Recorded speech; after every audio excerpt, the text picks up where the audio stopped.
Hi friend, in today's video we are going to learn the song Build My Life in the key of G. We're going to start with an abbreviated playthrough of the song with chord diagrams, and then we'll break it down in a lesson covering the chords and strumming patterns. Let's dive right in. 1, 2, 3, 4.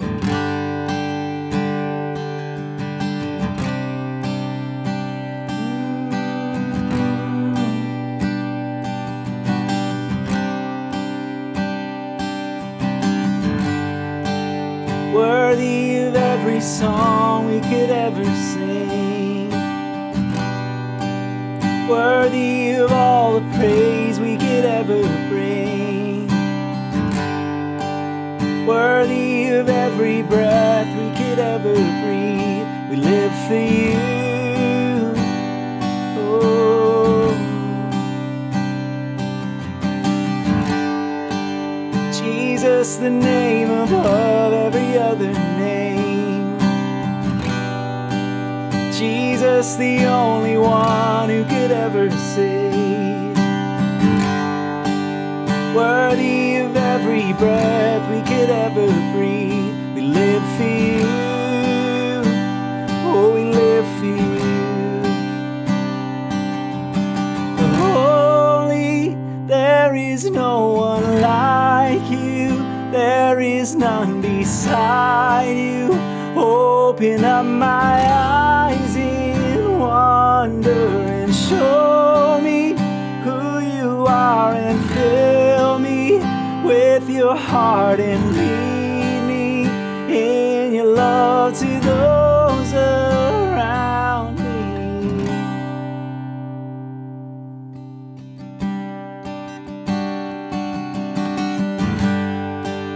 Worthy of every song we could ever sing, worthy of all the praise we could ever bring, yeah. Worthy of every breath we could ever breathe. We live for you, oh, we live for you. Jesus, the name above every other name, yeah. Jesus, the only one who could ever save. Worthy of every breath we could ever breathe. We live for you, oh, we live for you. Holy, there is no one like you. There is none beside you. Open up my eyes in wonder. Show me who you are and fill me with your heart and lead me in your love to those around me.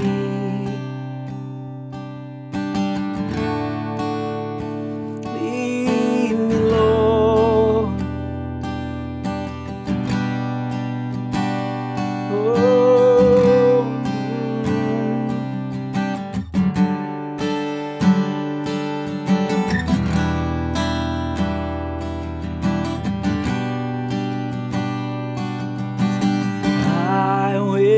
Build my life upon your love.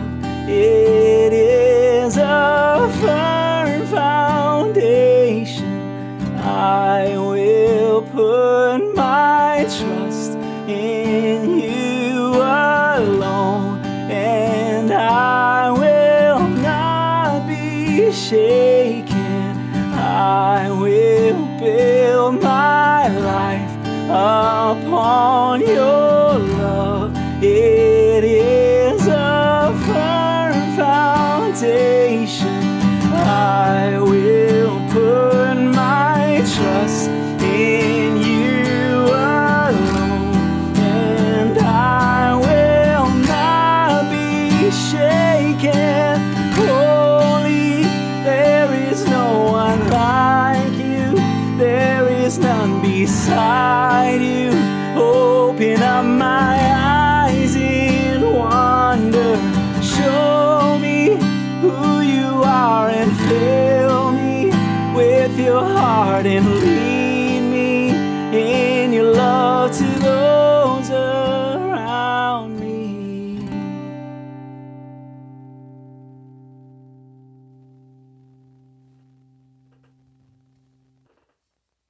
All right. Let me take that off the screen there. So that's the playthrough of the song, and that might be all you need, but if you need a little extra help, let's break down the song a little more. So what I'm gonna do is I'm gonna cover the chords here, but I'm gonna cover strumming first because you have the chord diagrams in that playthrough. So let's jump through some strumming first. You might have noticed in the song, roughly keeps the same strumming pattern throughout the song.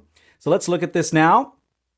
The song utilizes essentially a 16th note strumming pattern. I'm going to put this up on the screen. It looks like so. So if you don't know how to count 16th notes, that's okay. Just focus on the down arrows and the up arrows for when you need to down strum or up strum. And what I'm actually going to do here too is I'm going to put a close-up view on the screen as well for you with another camera where you can see my strumming hand a little bit better. So let me put that on the screen for you like so there. And let's go through this. So, strumming-wise, you can see there, you've got 1 and E and a 4 E and a 1 and E and a 4 E and a. Now that's the 16th note counting of it. That's what the E and that A is. How you count 16th notes is 1 E and a 2 E and a 3 E and a 4 E and a. So you can see there when I say 1 and, that's where the placement of those strums are with the arrows you see on the strumming diagram on your screen there. So it goes 1, and then you notice there's bigger arrows and then arrows that are kind of just more normal size, middle of the road size there. The down indicates an accent, and that's kind of the natural accent of the song. It's a 1, which is pretty typical. You normally accent the downbeat of the song. So 1, and E and a 4 E and a. And there's a slight accent on 4. And again, that's kind of just a natural, the drummer would be hitting like a snare on 4. It's kind of just a natural place for an accent. And then the and is going to be kind of a little bit of a natural accent just because you're leaving so much space. So it's 1 E and a 2 E and a E and a 4 E and a 1 E and a 2 E and a 3 E and a 4 E and a. Let me demonstrate this, what it sounds like with a chord going. So the G chord. 1.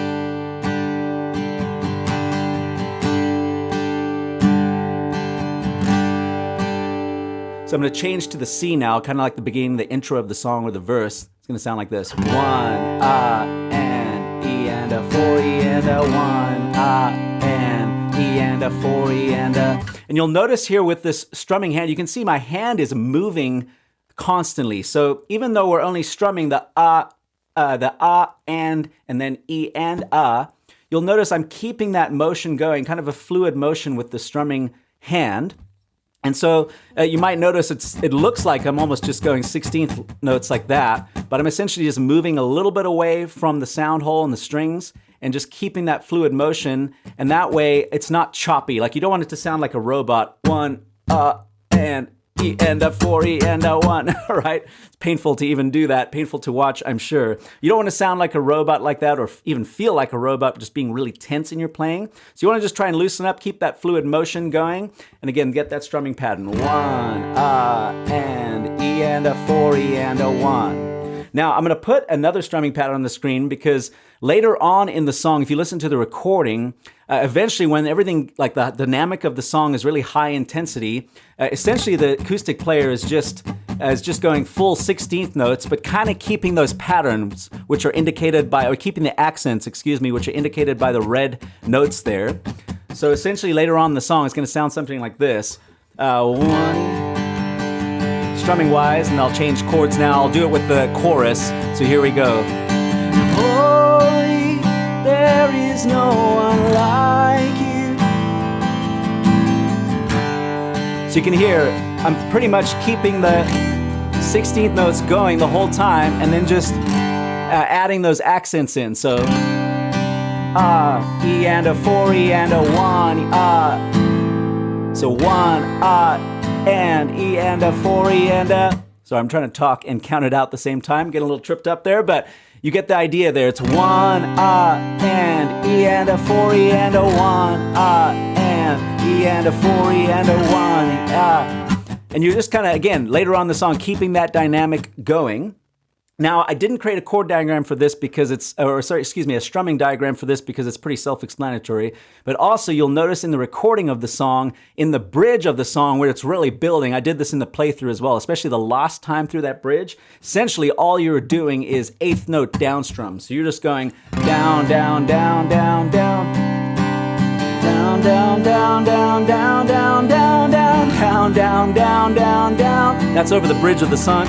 Da, da, da, I will build my life. So again, there, you'll notice I'm just down strumming. Down, down, down, down. And that's what creates that drive, and you're building with the intensity of the drums in that song. So again, that's another pattern you can use. Obviously, there's spaces throughout the song too. You want to just listen to your band, or if you're playing along to the recording, listen to the recording. There's times where there's just kind of pauses and spaces, and that's what makes it music, right? Is the spaces between those notes. You don't want to always just be strumming from the count off to the end of the song.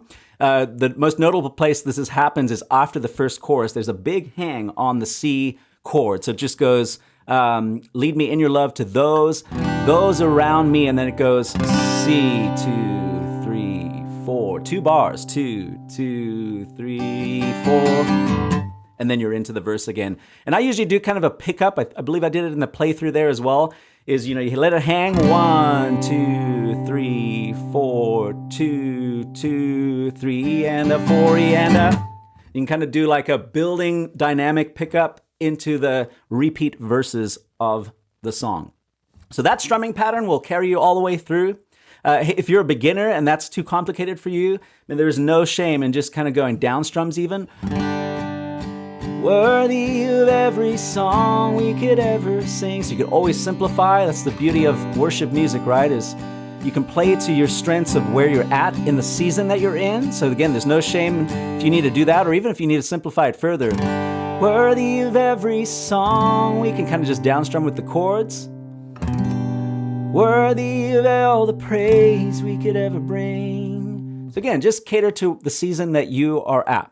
With that now, let's look at the chords that we need for the song. You saw the diagrams in the playthrough there, but we'll kind of just focus in a little more. So let's look at the chords we need to know. We are in the key of G, and you'll notice there I'm using these anchor chords. So I'm keeping the pinky and the ring finger just anchored on those bottom 2 notes. And let me take the strumming hand off for a second here so you don't get distracted by that. But you'll notice here, again, keeping these 2 right here, just anchored on the bottom there. And then, as you can see in the chord diagram there, you're strumming that G chord with that anchor position. I'm not gonna go just one by one, finger by finger, because I have covered this in other videos. So once the stream is finished processing, I will link those up. But that's the G chord you need. Essentially you need 4 chords for this song, or 5 chords actually with the A minor in the chorus. But the next one you need is the C anchor. So let me take that off and place this on the screen for you there. Now the beauty of these anchor chords, and again, I've covered this in many videos, but they not only sound great, but they're also just easy to transition to. And that's what we're trying to do with worship music, right? We want to make these changes really seamless and smooth. So your G is coming from there. Now you'll notice all I'm doing is moving these 2 fingers, 1 string down each. I'm keeping the same shape with these anchored up here. That's that C add 2 that you need. Throughout the song, then that 3rd chord you encounter is a G over B. So let me put that up on the screen here. Again, the beauty is anchor position here. You're just keeping those anchored there. And then you'll notice the only difference between that from the G is I'm literally just not playing this middle finger, and we're lifting that off, and this B note here becomes the bottom note that we're playing. So G over B. So that you notice that's the 3rd chord you play in the song, repeated throughout the verses, and you also use that chord in the bridge of the song as well. And then obviously in the verses it goes back to that C like that. The other chords you need are minor chords. So we need our E minor anchor. So that's going to look like this. Again, the beauty of this anchor, you're keeping those there. That's the E minor chord that you're going to need. And then the chord that sneaks into the chorus of the song is this A minor 7. And I play it like this. Instead of just playing a traditional A minor like this, you could use that. It sounds real sad. I think this A minor 7 just adds a little more color for this song. So the difference there is I'm from that traditional A minors, I'm lifting up off my ring finger. And so I'm lifting that off, kind of creating some space, and then I'm adding this pinky here on the 3rd fret of the 1st string, the high E string.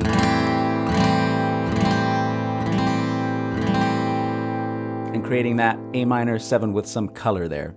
So that's the chords you need to know.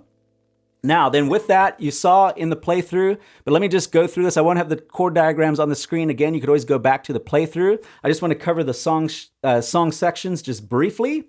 So the intro, you noted, we noted there, you'll notice in the playthrough that it's actually the same progression as the verse. So the intro and the verse are exactly the same. Goes that G anchor to the C, just 1 bar for each chord, then to the G over B, then back to the C. And that's your intro and verse, repeated over and over. And that's for both verses, verse 1 and 2, which in this song are actually played together. G over B, back to the C. And again, that's your verses of the song. Now that leads you, that C, add 2 there, leads you straight into your chorus of the song, and it also, later on the song, leads you into your bridge, as you saw in the playthrough. So, let's cover the chorus. There's no pre-chorus for the song. Chorus lands right there where we picked up off the verse. You pick up that C add 2. Holy, there is no one. Now this is that A minor 7, sneaks in right there, the 2nd chord of the chorus. Like you, so that's the A minor 7. There is none beside you. Then you land on your G. Open up my eyes in the E minor 7, wonder. Goes back to the C.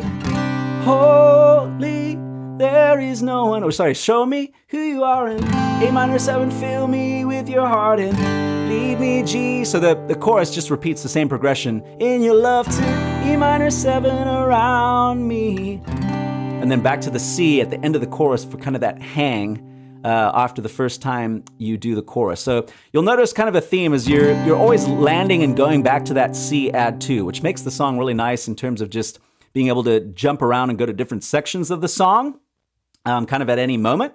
And really creates it's a great song to lead for that reason, is you can kind of go back to the bridge, you can land and go back to the chorus. And in the playthrough, I know that I only did the choruses once, but in different versions, recorded versions of the song, you can do double choruses, you can do single choruses, you can go back to the bridge at the very end of the song. There's all kinds of things you can do because you land on that C so often for the different sections. So with that, that's your chorus. Let's land on the final section for the song, the bridge. And it goes like this. The rhythm kind of changes here as we went through in the strumming, but it lands on the C once again, but it goes, I will build. Now, different chord that we haven't used yet, D, the 5 chord. So it goes, life upon your love. So right on love is the E minor 7 again, and then the G over B. Firm foundations. Let me talk through it. C, da, da, D, 2, 3, 4. E minor 7, 2, 3, 4. G over B, 3, 4. 1, 2, C, to the D, to the E minor 7. And not B, and then G over B like that. Now, there's one caveat that I threw in the playthrough the second time through the bridge. And actually, I'll put this chord diagram up on the screen because there's one little kind of just colorful chord I threw in. And it's a special way to play the D add 4, essentially. And it looks like this. As opposed to this shape there that I showed you, it looks like this. And basically what it is a C chord, so traditional C chord shape, slid up 2 frets, like that. So again, C chord shape, slid up 2 frets, and put this pinky on the first string there, the high E string on, if we're playing in G, it would be on your 5th fret, like that. And it creates that. Now I used that in the bridge, and I went like this. Let me take that off for a second. You could always pause the video and get that shape under your belt, but I went like this. I will build my life. So there it is there. Your love. It's a little bit more of a challenge to get down to that E minor, but it just adds a lot of color and some variation. So C, the C add 2 like that.